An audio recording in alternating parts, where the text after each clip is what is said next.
Bersyukur terlibat berubah merayakan satu abad Paroki Santo Ignatius Loyola oleh Paul Budi Kleden SWD. Kita adalah ahli waris sejarah. Sejarah adalah warisan yang mengandung di dalamnya segudang pengalaman, keberhasilan yang membesarkan hati, membuat kita merasa beralasan untuk berbangga dan bersyukur.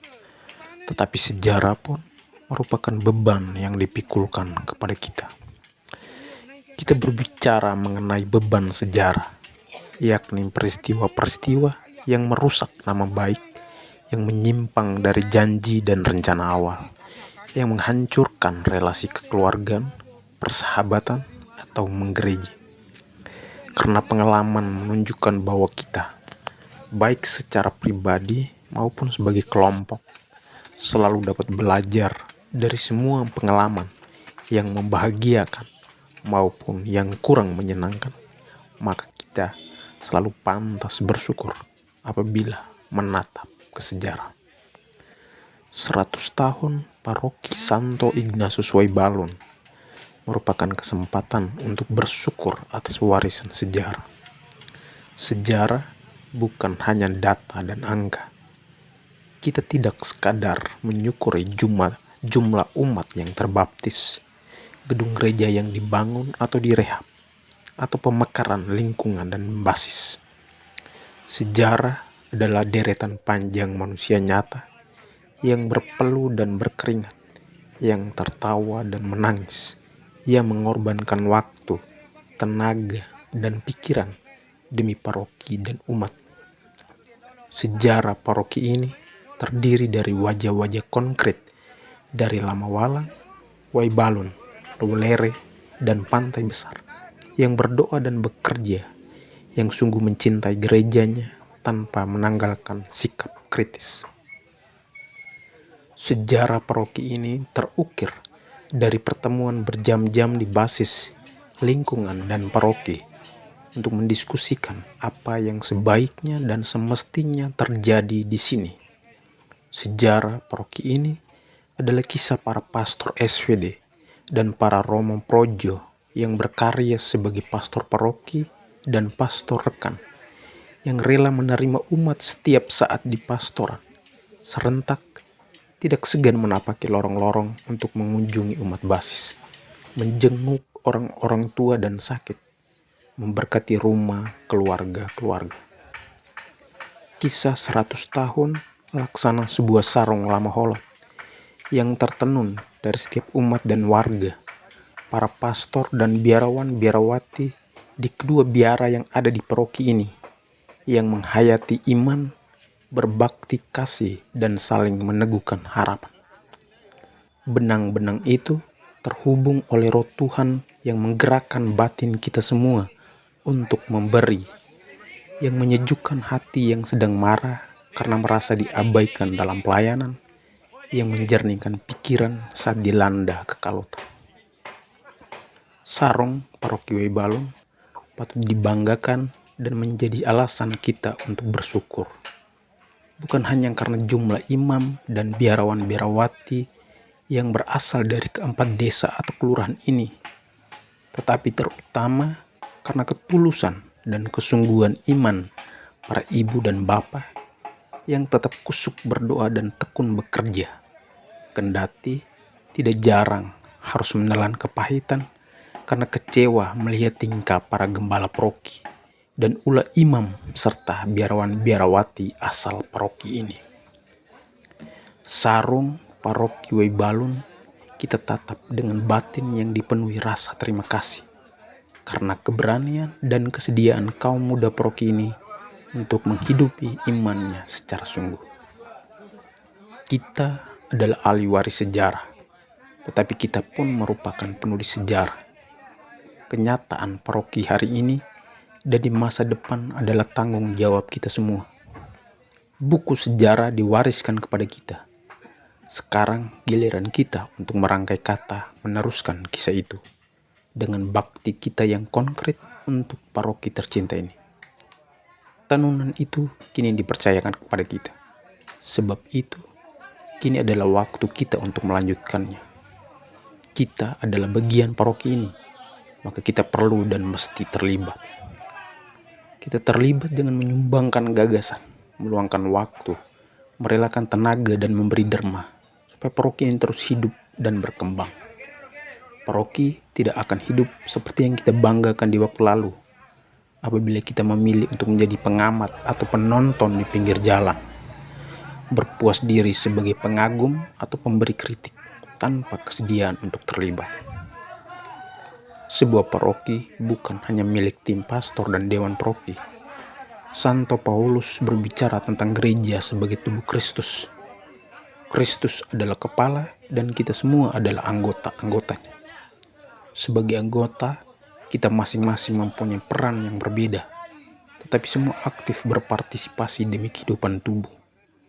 Perbedaan peran tidak menjadi alasan untuk merasa lebih penting atau kurang penting. Semua penting, kendati menjalankan peran yang berbeda-beda. Kita penulis sejarah dan kita mewariskan sejarah ini kepada generasi berikut. Sebagaimana hari ini ditentukan oleh kemarin, hari esok dipengaruhi oleh hari ini. Apa yang kita impikan untuk hari esok mesti memberi motivasi untuk berusaha hari ini. Kerja kita hari ini bukan sekadar untuk hari ini.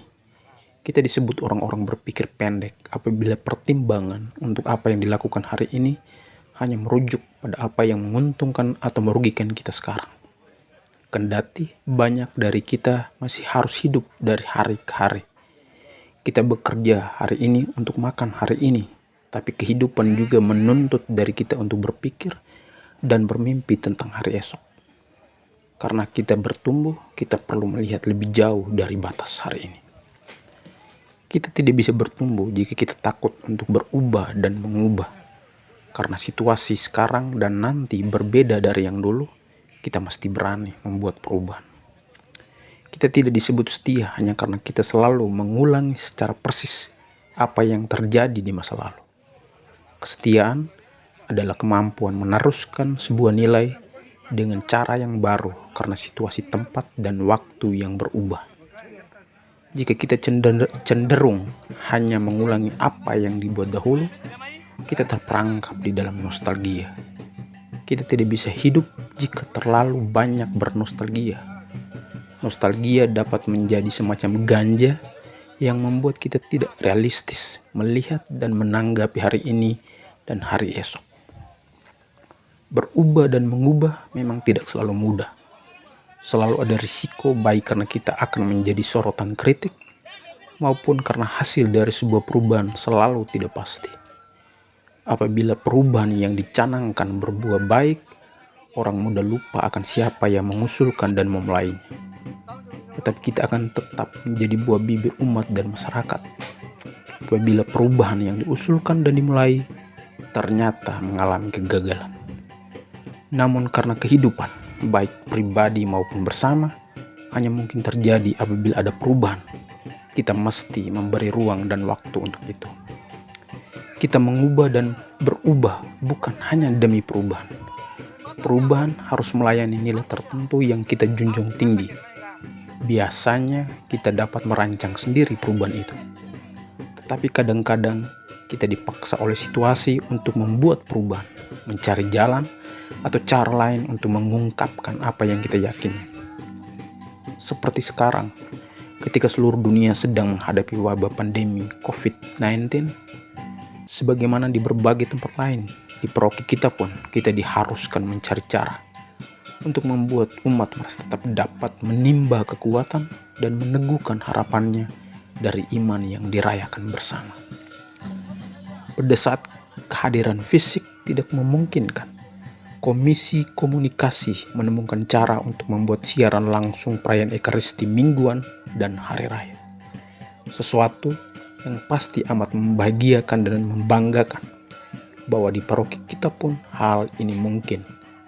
Tantangan kita adalah apabila suatu saat nanti perayaan bersama dengan kehadiran fisik sudah diperkenankan, kita perlu membuat perubahan supaya kehadiran fisik itu sungguh terasa memberi nilai lebih ketimbang perayaan yang diikuti melalui siaran. Berbagai perayaan yang ditayangkan dan diikuti secara online dapat membuat orang bertanya, apakah memang masih diperlukan keterikatan tetap pada satu paroki? Bukankah orang dapat menjadi umat virtual dari sebuah paroki di Denpasar sementara tinggal di Waibalon? Karena mengikuti perayaan yang ditayangkan dari sana terasa lebih menyenangkan atau menyentuh hati. Ini adalah sebuah persoalan yang menanti kita setelah masa krisis ini. Namun sesudah sekarang kita dapat memastikan bahwa sesuatu yang ditayangkan tidak pernah dapat menggantikan secara utuh sesuatu yang dialami secara fisik. Kehadiran di dunia maya memang dapat mengisi kekosongan yang ditinggalkan ketika tidak ada kemungkinan untuk kehadiran fisik, tetapi tidak pernah dapat menggantikannya sepenuhnya. Sebab itu, kita masih tetap perlukan paroki kita secara fisik. Walaupun kita mempunyai pilihan untuk mengikuti perayaan yang ditayangkan dari berbagai tempat, paroki tetap relevan. Paus Fransiskus menulis, paroki bukanlah sebuah wadah yang ketinggalan zaman. Justru karena paroki memiliki ruang kebebasan yang luas, paroki dapat mengalami suasana berbeda tergantung pada dengan keterbukaan dan kreativitas misioner dari gembala dan umat. Tentu saja, paroki bukanlah satu-satunya lembaga yang terlibat dalam karya pewartaan Injil. Apabila paroki menunjukkan kemampuannya untuk membarui dan menyesuaikan diri, maka dia akan tetap menjadi gereja yang hidup di tengah pemukiman para putra dan putrinya. Ini mengandaikan bahwa paroki sungguh memelihara kontak dengan tempat tinggal dan hidup umat, dan tidak menjadi sekedar sebuah lembaga tanpa manfaat dan tanpa sentuhan dengan umat atau sebuah kelompok eksklusif yang terdiri dari sejumlah orang pilihan. Paroki adalah kehadiran gereja di sebuah tempat tertentu, sebuah kondisi untuk mendengar sabda Tuhan demi pertumbuhan kehidupan Kristiani, untuk dialog dan pewartaan, karya-karya sosial, penyembahan dan perayaan-perayaan. Di dalam semua kegiatannya, paroki perlu memberanikan dan melatih umatnya untuk menjadi pewarta. Paroki adalah komunitas dari komunitas-komunitas, sebuah tempat kudus di mana orang-orang yang kehausan dapat memuaskan dahaga di tengah ziarah mereka, dan sebuah pusat untuk melaksanakan perutusan misioner. Paus Fransiskus mengingatkan bahwa upaya untuk membawa paroki semakin dekat dengan umat merupakan sebuah tantangan laten yang harus kita jawab. Kita semua perlu terlibat dan berani berubah, supaya paroki ini tidak hanya membuat alasan untuk membanggakan masa lampau, tetapi tetap mempunyai relevansi bagi generasi sekarang dan berguna bagi generasi mendatang. Paroki memiliki relevansi apabila dia tidak hanya sekedar mengisi ruang hati dan menyibukkan pikiran kita pada sisa waktu kita, tetapi hadir dalam keseharian hidup kita, dalam cara hidup, kerja, dan bergaul kita. Di mana saja, kapanpun, apa yang kita lakukan, kita adalah orang-orang Katolik yang tergabung dalam paroki Santo Ignatius Waibalon, demi mengajak kita semua turut bersyukur, terlibat dan berubah. Buku kenangan ini ditulis. Kita patut menyampaikan terima kasih untuk inisiatif yang bagus ini. Selamat merayakan 100 tahun paroki Santo Ignatius Waibalon. Paul Budi Kleden SWD, Roma, medio Juni 2020. Terima kasih.